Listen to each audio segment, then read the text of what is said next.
Praise the lord. దేవునికి మహిమ కలుగునుగాక. క్రీస్తునందు ప్రియులారా, ఈ రాత్రికాల సమయంలో మరోసారి ఈ అవకాశాన్ని దేవుడు మనకిచ్చినందుకై దేవుడిని స్తుతిస్తున్నాను. అలాగే జీవమార్గం టీవీ ఛానల్ ద్వారా వాక్యాన్ని వీక్షిస్తున్న వారందరికీ యేసుక్రీస్తు నామములో క్రిస్మస్ శుభ వందనాలు తెలియజేస్తూ ఉన్నాను. ప్రియులరా, ఈ దినం మరొకసారి మనము దేవుని వాక్యాన్ని ధ్యానించుకోవడానికి దేవుడు మనకు చక్కటి అవకాశం అనుగ్రహించినాడు. అందుకు మనం అందరం కూడా దేవునికి కృతజ్ఞులమై ఉన్నాం. కనుక దేవుని వాక్యము చదువుకుందాము. ఆ తర్వాత వాక్య ధ్యానంలోనికి వెళ్దాం. పరిశుద్ధ బైబిల్ గ్రంథంలో నుండి మత్తయి సువార్త 2వ అధ్యాయము 1వ వచనం నుండి 5 వచనాల దాకా చదువుకుందాం. రాజైన హెరోదు దినములయందు యూదయ దేశపు బెత్లెహేములో యేసు పుట్టిన పిమ్మట ఇదిగో తూర్పు దేశపు జ్ఞానులు యెరూషలేమునకు వచ్చి, యూదుల రాజుగా పుట్టినవాడు ఎక్కడ ఉన్నాడో, తూర్పు దిక్కున మేము ఆయన నక్షత్రం చూసి ఆయనను పూజింపవచ్చుమని చెప్పిరి. హెరోదు రాజు ఈ సంగతి విన్నప్పుడు అతడును అతనితో కూడా యెరూషలేము వారందరూ కలవరపడిరి. కాబట్టి రాజు ప్రధాన యాజకులను ప్రజలలో నుండి శాస్త్రులను అందరినీ సమకూర్చి క్రీస్తు ఎక్కడ పుట్టునని వారిని అడిగాను. అందుకు వారు, యూదయ బెత్లెహేములోనే. ఏలయనగా, యూదయ దేశపు బెత్లెహేమ, నీవు యూదా ప్రధానులలో ఎంత మాత్రమును అల్పమైన దానవు కావు. ఇశ్రాయేళ్లను నా ప్రజలను పరిపాలించు అధిపతి నీలో నుండి వచ్చునని ప్రవక్తల ద్వారా వ్రాయబడి ఉన్నదనిరి. చిన్న ప్రార్థన. ప్రేమ కలిగిన దేవా, పరిశుద్ధుడా, పరమ తండ్రి, నీ ప్రియకుమారుడు, మా ప్రాణరక్షకుడు, విమోచకుడైన యేసుక్రీస్తు నామమున వందనాలు, స్తుతులు, స్తోత్రాలు చెల్లిస్తున్నాం. దైవం తండ్రి, ఈ సమయంలో లేఖనాలను చదివిన లేఖనాలను విడిచిపంచడానికి నేను యోగుడను కాను, అల్పుడనాయకుడను. నువ్వేం మరుగుపరిచి మాట్లాడమని సహాయం చేయమని యేసుక్రీస్తున్నతమైన నామమును అడిగి వాక్యంలోనికి వెళ్తున్నాం తండ్రి. ఆమేన్. ప్రియులారా, ఈరోజు మనం ధ్యానించుకునే అంశం ఏంటంటే ఆయన నక్షత్రము. యేసుక్రీస్తు ప్రభు పుట్టినప్పుడు తూర్పు దేశపు జ్ఞానులు ఆయన దగ్గరికి రావడానికి నక్షత్రాన్ని చూసి వచ్చినారు. అందుకు వారు యెరూషలేములోనికి వచ్చి, యూదులకు రాజుగా పుట్టినవాడు ఎక్కడున్నాడు, మేము ఆయన నక్షత్రాన్ని చూసి వచ్చితిమి అని చెప్తా ఉన్నారు. కనుక ఈరోజు మన అంశం ఏంటంటే ఆయన నక్షత్రం. యేసుక్రీస్తు ప్రభు లోకములో మానవుడిగా పుట్టాడు. ఆయన ఈ లోకములో మనిషిగా పుట్టాడు. ఆయన దేవాది దేవుడు తన దైవత్వాన్ని విడవకూడని భాగ్యమని ఎంచుకోకుండా తనను తాను తగ్గించుకొని మానవుడిగా భూమి మీదకి దిగి వచ్చినాడు. ఆ ప్రభువు మానవుడిగా భూమి మీదకి దిగి వచ్చిన దినమే ప్రపంచమంతా కూడా ఆచరిస్తున్నటువంటి క్రిస్మస్ పర్వదినం. కాబట్టి ప్రియులరా, ప్రభువుని ఆరాధించడానికి, ప్రభువుని స్తుతించడానికి, ఆయన గణపరచడానికి తూర్పు దేశం నుండి జ్ఞానులు వచ్చినారు. తూర్పు దేశం నుండి జ్ఞానులు రాగలిగినారు. ఈ జ్ఞానులు ఎట్లా వచ్చినారు అంటే నక్షత్రాన్ని చూసి జ్ఞానులు వచ్చినారు. ఎప్పుడు జరిగింది ఇది అంటే రాజైన హెరోదు దినముల యందు యూదయ దేశ బెత్లెహేం, ఈ బెత్లెహేములో యేసు పుట్టినాడు అని రాయబడ్డది. పుట్టిన పిమ్మట అని ఇక్కడ మనం చూస్తున్నాం. పుట్టిన పిమ్మట అంటే పుట్టిన తర్వాత, ఇదిగో తూర్పు దేశపు జ్ఞానులు యెరూషలేమునకు వచ్చి అని రాయబడ్డది. ఎవరు వచ్చినారు యెరూషలేమునకంటే? తూర్పు దేశపు జ్ఞానులు వచ్చినారు. ఎప్పుడు? యేసు పుట్టిన పిమ్మట, యేసు పుట్టిన తర్వాత కొన్ని నెలల తర్వాత వారు యేసుక్రీస్తు దగ్గరికి రాగలిగినారు. నక్షత్రం, యేసుక్రీస్తు పుట్టగానే నక్షత్రం పుట్టింది. ఆకాశంలో నక్షత్రము పుట్టింది. ఈ తూర్పు దేశపు జ్ఞానులు ఆ నక్షత్రాన్ని చూసి ప్రయాణం చేయగలిగినారు. తూర్పు దేశపు జ్ఞానులు నక్షత్రాన్ని చూసి ఎలా ప్రయాణం చేయగలిగినారు అంటే, వారు ఖగోళ శాస్త్రజ్ఞులని చరిత్ర చెబుతూ ఉంది. అనుభవనీయులైనటువంటి బైబిల్ పండితులైనటువంటి వారు కూడా చెబుతూ ఉన్నారు. ఈ తూర్పు దేశపు జ్ఞానులు వారు ఖగోళ శాస్త్రజ్ఞులని, అంటే వారు నక్షత్రాలను గుర్తించగలిగినటువంటి వారు, వాటి కదలికలను గుర్తించగలిగినటువంటి శాస్త్రాన్ని చదివినటువంటి వారు ఖగోళ శాస్త్రజ్ఞులు. నక్షత్రాల యొక్క ఉనికిని, నక్షత్రాల యొక్క కదలిక, వాటి యొక్క నడకలను గుర్తించగలిగినటువంటి శాస్త్రాన్ని చదివినటువంటి శాస్త్రవేత్తలు. వారు నక్షత్రాన్ని చూస్తున్నారు.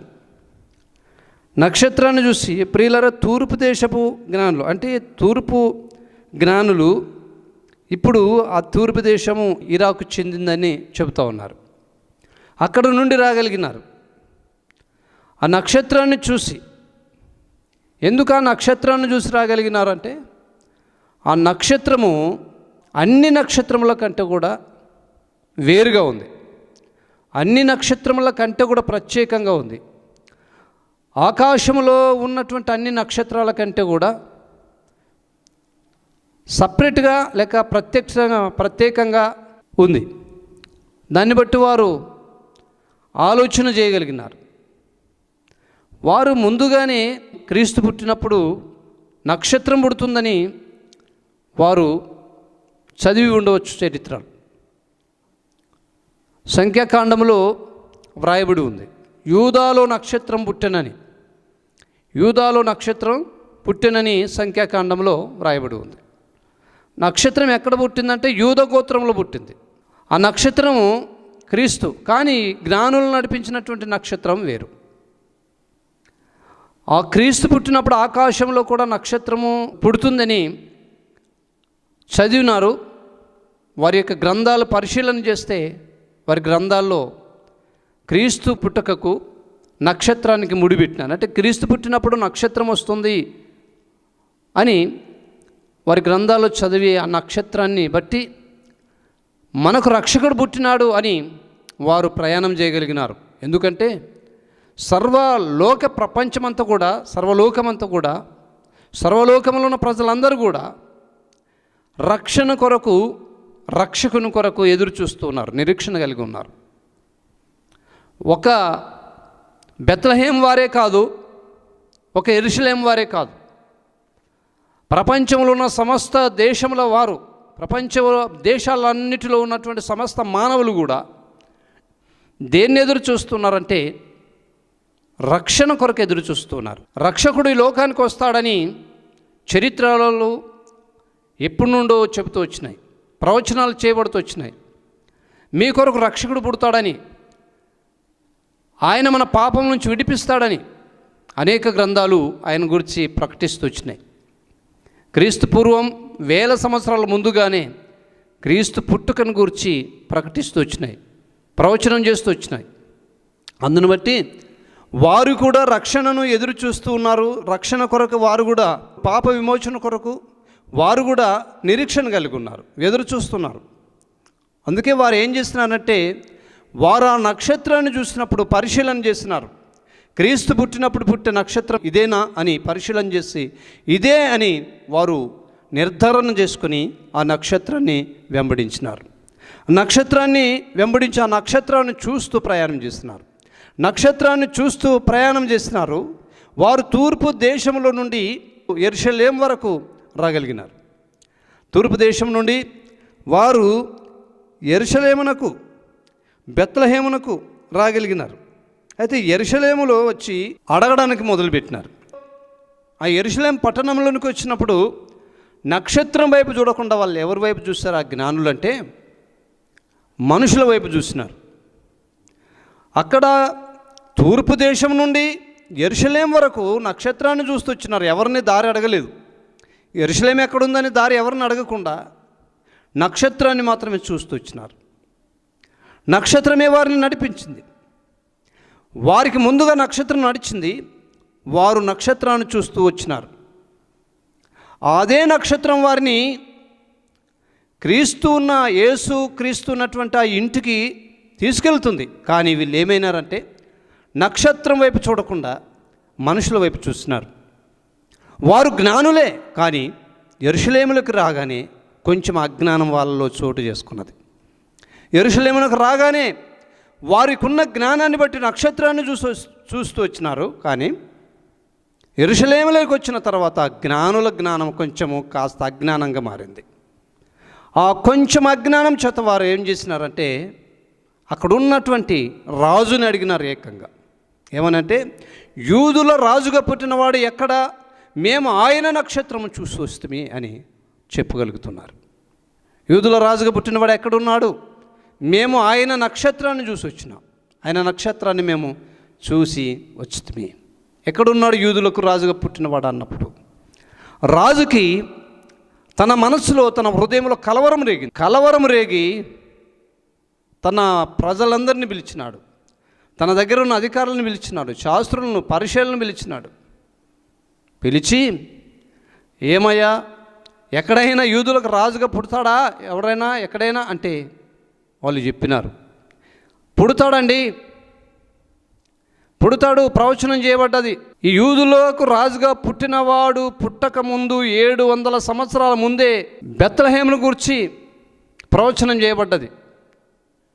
యూదా బెత్లెహేమ, నువ్వు ఎంత మాత్రం అల్పమైన దానవు కాదు, నీలో లోకరక్షకుడు పుడతాడు, అతడు ప్రజలందరినీ వారి పాపం నుంచి విడిపిస్తాడని ప్రవచనం చేయబడింది. కాబట్టి ఆ ప్రవచనాన్ని నెరవేర్చుట కొరకు పుట్టి ఉండవచ్చు అని చెప్పారు. ఇంకా కలవరం రేగింది రాజుకి. రాజు కలవరం రేగి ఏం చెప్తున్నాడు వీళ్ళకంటే, సదుద్దేశంతో కాకుండా దురుద్దేశంతో చెప్తా ఉన్నాడు. ఏమని చెప్తున్నాడంటే, సరేనండి మీరు వెళ్ళి బాగా జాగ్రత్తగా కనుగొని ఆయన ఆరాధించి తిరిగిట వచ్చేటప్పుడు నాకు కూడా చెప్పి వెళ్ళండి, నేను కూడా వెళ్ళి ఆయనను ఆరాధించి వస్తానని చెబుతూ ఉన్నాడు. ఇతడు యేసుక్రీస్తు ప్రభుని ఆరాధించడానికని, యేసుక్రీస్తు ప్రభుని హెచ్చించడానికని, యేసుక్రీస్తు ప్రభు పట్ల ఉన్నటువంటి ప్రేమను బట్టి కానీ చెప్పలేదు. కానీ అతని హృదయంలో ఉన్నటువంటి కపటాన్ని బట్టి, అతను హృదయంలో ఉన్న దురుద్దేశాన్ని బట్టి, దుర్బుద్ధిని బట్టి చెప్పాడు. వాళ్ళు తూర్పు దేశపు జ్ఞానులు, వారు ఎక్కడ ఉన్నది నీట్గా ఇతనికి చెప్తే ఇతడు తన సైన్యాన్ని తీసుకెళ్ళి క్రీస్తు అనబడిన యేసును చంపాలనేటటువంటి ఉద్దేశంతో అలా చెప్పగలిగినాడు. ప్రియులరా వినండి, దేవుని వాక్యంలో మనం చూస్తే ఆ నక్షత్రము వారికి వెలుగునిస్తూ నడిపించింది. తూర్పు దేశపు జ్ఞానులకు వెలుగునిస్తూ నడిపించింది. వారు ఆ వెలుగును చూస్తూ వచ్చినారు. ఈ నక్షత్రము అన్ని నక్షత్రములకున్న వెలుగు కంటే కూడా చాలా కాంతివంతమైన వెలుగుగా ఈ నక్షత్రము ఉంది. ప్రకాశవంతమైనటువంటి నక్షత్రం. ఆ వెలుగులు వారు నడిచారు. నక్షత్రం వారికి వెలుగునిస్తూ వచ్చింది. ఆ వెలుగులు వారు నడుస్తూ వచ్చినారు. అందుకే ప్రభు చెప్పాడు, యేసుక్రీస్తు ప్రభు యోహాను సువార్త 8వ అధ్యాయంలో 12వ వచనంలో, నేను లోకమునకు వెలుగై ఉన్నాను, నన్ను వెంబడించువాడు చీకటిలో నడవక జీవపు వెలుగు కలిగి నడుచును అని చెప్పాడు. కాబట్టి వీరు జ్ఞానులు నక్షత్రాన్ని వెంబడిస్తూ నడుస్తూ ఉన్నారు. చీకటిలో ప్రవేశించకుండా జీవపు వెలుగులో వీరు నడుస్తూ ఉన్నారు, ప్రయాణం చేస్తూ ఉన్నారు. ఆ వెలుగు వారిని నడిపిస్తుంది, ఆ నక్షత్రం వారిని తీసుకొస్తుంది. ఆయన నక్షత్రము, ఆ నక్షత్రము జ్ఞానులకు వెలుగునిచ్చింది. ఆ నక్షత్రము ఎవరో కాదు, ఈరోజు ప్రభువుని అంగీకరించి ప్రభు దగ్గర పాపాన్ని ఒప్పుకొని పశ్చాత్తాపపడి క్షమాపణ పొంది రక్షణ పొందిన ప్రతి విశ్వాసి ఆయనకు నక్షత్రాలే. నువ్వు నేను మనందరం కూడా ఆయన నక్షత్రాలు. ఇక్కడ మాట్లాడుతున్న నేను ఆయన నక్షత్రాన్ని ఆయన నన్ను ఒక నక్షత్రంగా పుట్టించినాడు ఈ భూమి మీద. ఆయన పుట్టినప్పుడు జ్ఞానులకు దారి చూపడానికి ఒక నక్షత్రాన్ని పుట్టించినాడు ఆకాశంలో. కానీ భూమి మీద ఉన్నటువంటి మనుషులకు దారి చూపడానికి, భూమి మీద ఉన్న జ్ఞానులకు దారి చూపడానికి ఆయన తన కొరకు నక్షత్రాలను ఏర్పాటు చేసుకున్నాడు. ఆ నక్షత్రాలే క్రీస్తును నమ్మి పాపక్షమాపణ పొంది పరిశుద్ధ జీవితాన్ని కలిగి ప్రభువుని ప్రకటిస్తున్నటువంటి నక్షత్రాలు. కనుక వారు జ్ఞానుల నక్షత్రాన్ని చూస్తూ నడిచినారు. ఆయన లోకానికి వెలుగు, ప్రభు లోకానికి వెలుగు. అందుకే నేను లోకానికి వెలుగును, లోకానికి వెలుగై ఉన్నాను, నన్ను వెంబడించువాడు చీకటిలో నడవక జీవపు వెలుగు కలిగి నడుచును అని చెబుతూ ఉన్నాడు. ప్రియులారా, మరోసారి మనం చూస్తే మరో విషయం ఏంటంటే మత్తయి సువార్త 5వ అధ్యాయం 14వ వచనంలో మీరు లోకానికి వెలుగై ఉన్నారు అన్నాడు. ఆయన నేను లోకానికి వెలుగును అన్నాడు, నేను లోకానికి వెలుగై ఉన్నాను అన్నాడు. మత్తయి సువార్త 5వ అధ్యాయం 14వ వచనంలో మీరు లోకానికి వెలుగై ఉన్నారు అన్నాడు. మనం ఏమై ఉన్నామంటే లోకానికి వెలుగై ఉన్నాం. ఎలాంటి వెలుగు? మనము నక్షత్రాలుగా ఆయన మనల్ని చేస్తాడు, ఆయన నక్షత్రాలుగా ఆయన మనల్ని చేసుకున్నాడు. అందుకే మనం ఏమై ఉన్నామంటే లోకమునకు వెలుగై ఉన్నాము. ఇక్కడ ఆకాశంలో వెలిచినటువంటి ఆ తార, ఆకాశంలో వెలిచినటువంటి ఆ నక్షత్రము జ్ఞానులకు వెలుగై ఉండి జ్ఞానులను ప్రభు దగ్గరికి నడిపించగలిగినాయి. అందుకే ఆయన చేత వెలిగించబడిన మనం, ఆయన చేత ఏర్పరచబడిన ఆయన నక్షత్రాలైన మనము అనేకులను క్రీస్తు దగ్గరికి నడిపించడానికి, క్రీస్తు దగ్గరికి దారి చూపించడానికి మనం ఉపయోగపడాలని దేవుని వాక్యము మనకు సెలవిస్తూ ఉంది. మనము లోకానికి వెలుగు, మనము లోకానికి వెలుగు. ఈ వెలుగును బట్టి అనేకులు క్రీస్తు దగ్గరికి రావాలి. మనం లోకానికి వెలుగై ఉన్నామన్నప్పుడు మన వెలుగును బట్టి, మనలో నుండి ప్రజ్వలించే వెలుగును బట్టి అనేకులు ఎక్కడికి రావాలంటే క్రీస్తులోనికి రావాలి. ఈ నక్షత్రం వారికి ఏమి ఇచ్చిందంటే వెలుగునిచ్చి క్రీస్తు దగ్గరికి నడిపించింది జ్ఞానులను. ఈ లోకంలో జ్ఞానులను చిక్కుపరచు నిమిత్తం అజ్ఞానులను దేవుడు ఏర్పాటు చేసుకున్నాను రాయబడ్డది. కాబట్టి మనము లోకానికి వెలుగై ఉన్నాము. ఈ వెలుగు ద్వారా అనేకులు ప్రభు దగ్గరికి రావాలి, ప్రభు దగ్గరికి రావాలి. ఆ నక్షత్రాన్ని చూసి వారు ప్రభు దగ్గరికి రాగలిగినారు. ఫిలిప్పీ పత్రికల 2వ అధ్యాయంలో రాయబడ్డది, మీరు జీవవాక్యమును చేత పట్టుకొని వెలుగుచుండే జ్యోతుల వలె ఉన్నారు అని రాయబడ్డది. అవును, ప్రకాశించుచున్న జ్యోతులం. ఆ జ్యోతి నక్షత్రం. నువ్వు నేను మనం నక్షత్రాలు. అనేకులకు వెలుగునిచ్చే నక్షత్రాలుగా ఉండాలి. అనేకులకు వెలుగునిచ్చి ప్రభు దగ్గరికి తీసుకొచ్చే నక్షత్రాలుగా మనం ఉండాలని దేవుని వాక్యం సెలవిస్తూ ఉంది. తర్వాత యెషయా గ్రంథం 60వ అధ్యాయంలో 1వ వచనంలో లెమ్ము క్రీస్తు వెలుగు నీ మీదకి వచ్చును అని రాయబడ్డది. ఆయన వెలుగు మన మీదకి వచ్చింది కాబట్టి మనం లోకానికి వెలుగై ఉన్నాం. మొదట ఆయన యోహాను సువార్త 8వ అధ్యాయం 12వ వచనంలో నేను లోకానికి వెలుగై ఉన్నాను అన్నాడు. ఆ లోకానికి వెలుగై ఉన్న క్రీస్తు వెలుగు మన మీదకి వచ్చినప్పుడు మత్తయి సువార్త 5:14 ప్రకారంగా మనము వెలుగై ఉన్నాము లోకానికి. అందుకే ఈ వెలుగును బట్టి, ఈ వెలుగు ద్వారా అనేకులు ప్రభు దగ్గరికి నడిపించబడాలి, ప్రభు దగ్గరికి నడిపించబడాలి. కనుక మనము ఆయన నక్షత్రంగా ఉండి అనేకులకు వెలుగునిచ్చేవారమై ఉండాలి. వెలుగునిచ్చేవారం. వెలుగు అంటే నీతికి సాదృశ్యంగా ఉంది. వెలుగంటే పరిశుద్ధతకు సాదృశ్యంగా ఉంది. వెలుగంటే పవిత్రతకు సాదృశ్యంగా ఉంది. వెలుగంటే నీతి కలిగిన జీవితానికి, పరిశుద్ధత కలిగిన జీవితానికి, పవిత్రమైన జీవితానికి, నిర్దోషమైన జీవితానికి, నిష్కలంకమైన జీవితానికి సాదృశ్యంగా ఉంది వెలుగు. అలాంటి వెలుగు అంటే మన నిర్దోషత్వం అనేకులు చూడాలి, మన యథార్థత అనేకులు చూడాలి, మన నీతిని అనేకులు చూడాలి, మన యొక్క భక్తిని అనేకులు చూడాలి, మన పరిశుద్ధతను అనేకులు చూడాలి, మన పవిత్రతను అనేకులు చూసి క్రీస్తు దగ్గరికి రావడానికి ఇష్టపడాలి. అలాంటి నక్షత్రాలుగా మనం ఉండాలని దేవుని వాక్యం సెలవిస్తూ ఉంది. మన ఇంటి మీద నక్షత్రం కట్టుకొని మనం మాత్రం ఆరిపోతున్న దీపాల వల్ల ఉండడానికి కాదు. మనము మన ఇంటి మీద కట్టుకున్న నక్షత్రం అది ఎవరికి దారి చూపించదేమో కానీ మనము దారి చూపించేవారం. ఇండ్ల మీద, చర్చిల మీద నక్షత్రాలు ఎందుకు కడతారు క్రిస్మస్ రోజు అంటే అదొక గుర్తుగా కడుతూ ఉన్నారు. క్రిస్మస్ రోజు నక్షత్రం పుట్టింది కనుక ఆ నక్షత్రాన్ని కట్టుకోవాలని గుర్తుకు మాత్రమే కడుతున్నాం, కానీ ఆ నక్షత్రము ఎవరిని క్రీస్తు దగ్గరికి తీసుకురాకపోవచ్చు. అంటే ఆకాశంలో పుట్టిన నక్షత్రం తీసుకొచ్చింది. ఇప్పుడు ప్రజలను క్రీస్తు దగ్గరికి తీసుకురావాలంటే వెలుగుతున్న నక్షత్రాలుగా మనం ఉండాలి.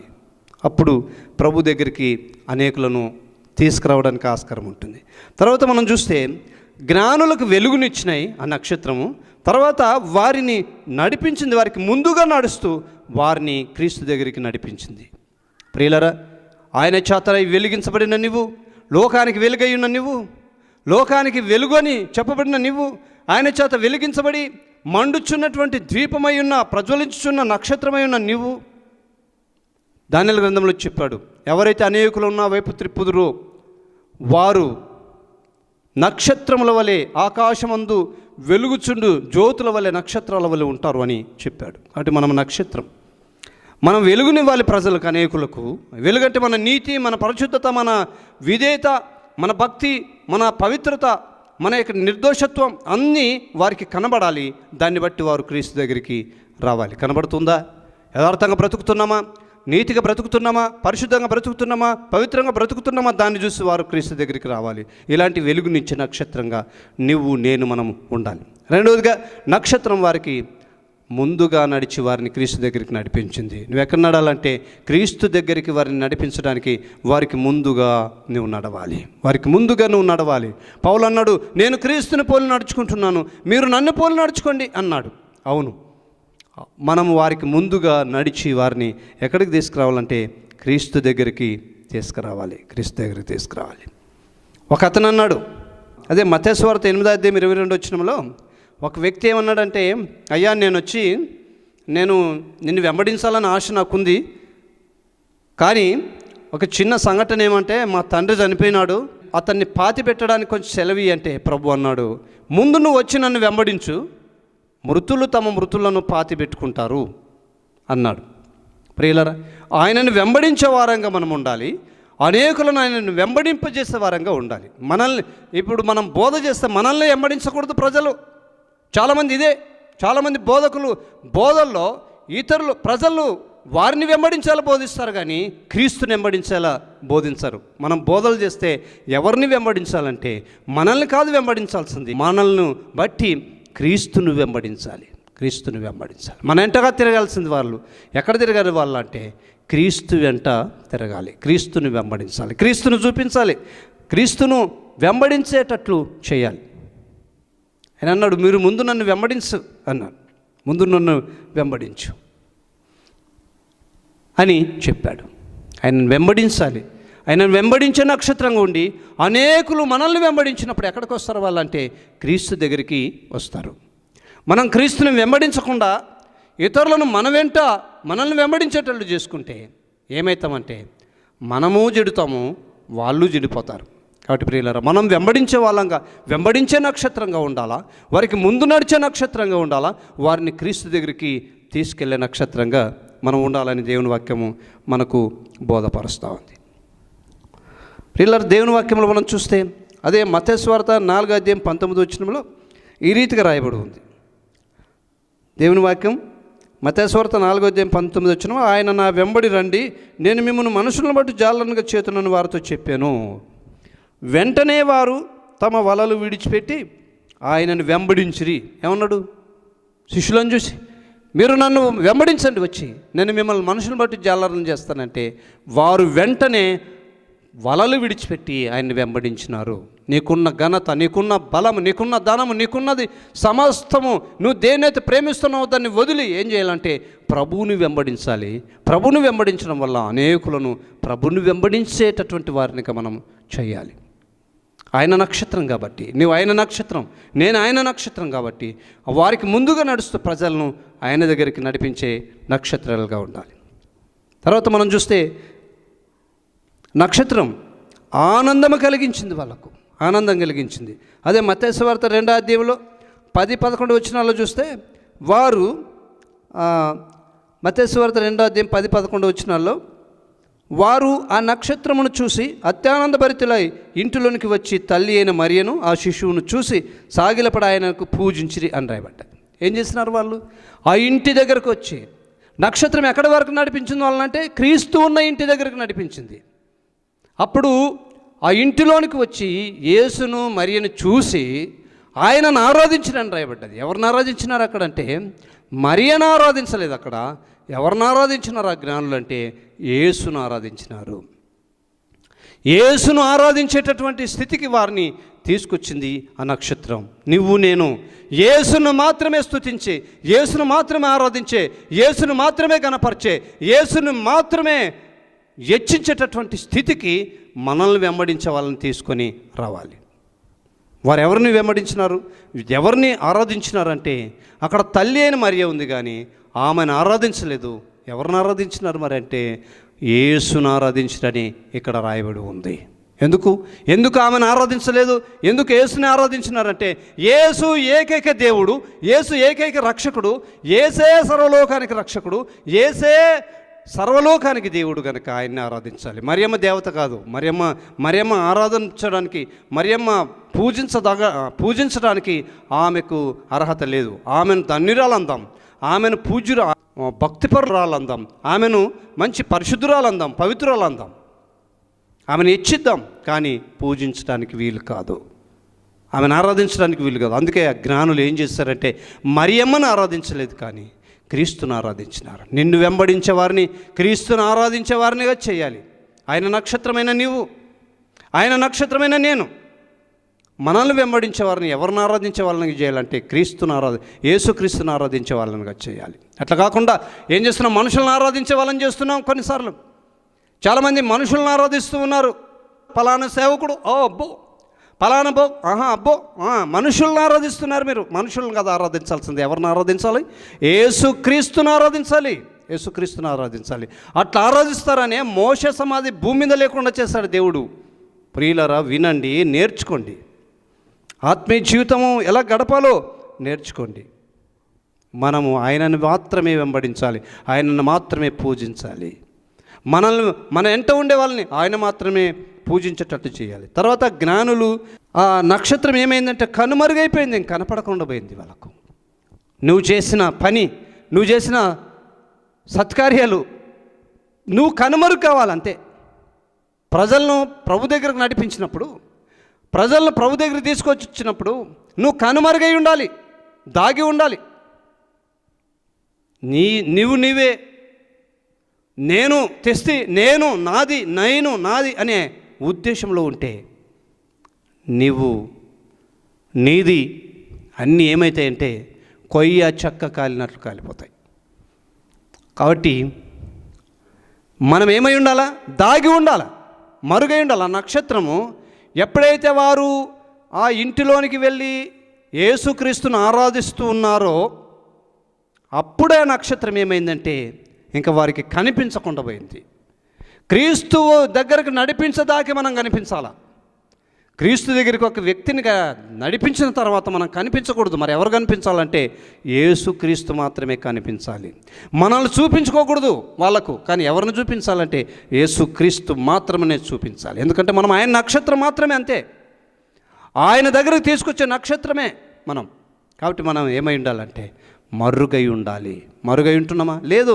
మనం కనబడాలి అందరికీ, ప్రపంచానికి మనం కనపడాలి. మనం చేసే సువార్త, మనం చేసే సేవ సమస్తం ఏం చేయాలంటే కనబడాలి అందరికీ.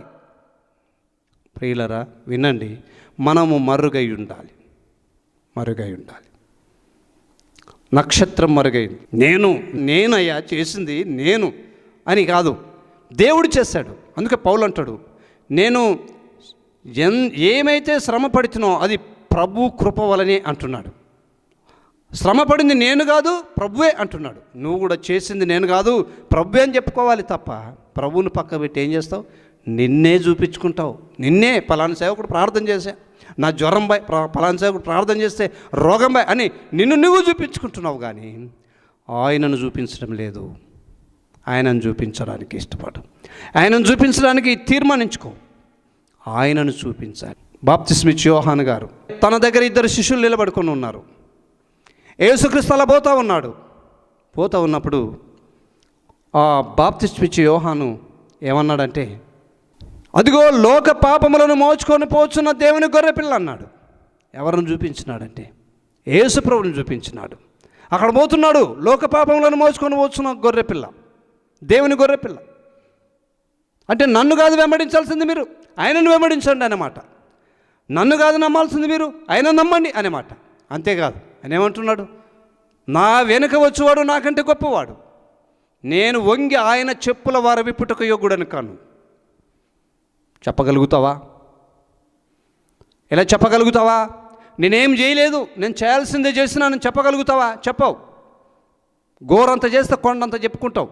అది ప్రభుకు మహిమ అనుకుంటున్నావా? నీకు మహిమ ఏమో కానీ ప్రభుకు అది మహిమ కాదు. ప్రభు పొందవలసిన మహిమను నువ్వు పొందరాదు, పొందడానికి వీలు కాదు. కాబట్టి ప్రియ సోదరి సోదరుడా, నువ్వు ఆయన నక్షత్రం కాబట్టి ఆయన నక్షత్రము నువ్వు అనేకులకు వెలిగించే నక్షత్రంగా ఉండు. నువ్వు ఆయన నక్షత్రం కాబట్టి అనేకులను, జ్ఞానులను అజ్ఞానులు అనేకులను ప్రభు దగ్గరికి నడిపించడానికి వారికి ముందు నడిచే నక్షత్రంగా ఉండు. నువ్వు ఆయన నక్షత్రం కాబట్టి వారికి ఆనందము కలిగించే నక్షత్రంగా ఉండు. వారు ఆనందభరితులైన యేసును చూపిస్తే వాళ్ళకి ఆనందం వస్తుంది, ఆనందభరితులు అవుతున్నారు. కానీ మనల్ని చూపిస్తే ఆనందం రాదు. ఒకవేళ ఆనందం వచ్చినది పై ఆనందమే, శాశ్వతంగా ఉండే ఆనందం కాదు. క్రీస్తును చూపించినప్పుడు వాళ్ళకి నిజమైన ఆనందం వస్తుంది. అలాంటి నక్షత్రంగా ఉండు. జ్ఞానులను మరుగై ఉండేటటువంటి నక్షత్రంగా ఉండు. అప్పుడు దేవుడు నిన్ను దీవిస్తాడు, దేవుడు ఆశీర్వదిస్తాడు. ప్రభువు నమ్మని వారు ఆ నక్షత్రం వెలిచింది నీ కొరకు నా కొరకు రక్షకుడు పుట్టాడని చెప్పడానికే. కాబట్టి ప్రియ సోదరుడా సోదరి, అయ్యా అమ్మ, అక్క చెల్లి తమ్ముడు అన్న, విను. నీకు పాపక్షమాపణ కావాలంటే, పరలోక రాజ్యం కావాలంటే యేసుక్రీస్తుని నమ్మాల్సిందే. యేసుక్రీస్తుని నమ్మకుండా ఎవరు పాపక్షమాపణ పొందరు, పరలోక రాజ్యం చేరరు. కాబట్టి యేసుని నమ్ము, పాపక్షమాపణ పొందు, పరలోక రాజ్యం చేరు. నమ్ముకున్న వాళ్ళు ఆయన నక్షత్రము ఏమి చేసిందో ఆ పనిని చేస్తూ జీవించండి. దేవుడు దీవిస్తాడు. ఇటు కృప దేవుడు సమృద్ధికి దయచేయను కాక. ప్రేమ కలిగిన దేవ వందనాలు, స్తోత్రాలు. దీవించి ఆశీర్వదించండి, కృప చెప్పండి. చెప్పిన మాటలు మీవి, ప్రజలు కూడా మీవారు. మీ మాటల చేత మీ ప్రజలు మీరే బలపరిచి స్థిరపరిచి సాయం చేయమని, రక్షణ లేని వారు రక్షణ దయచేయమని యేసుక్రీస్తు నామములో అడిగి వేడుకుంటున్నాం తండ్రి. ఆమేన్.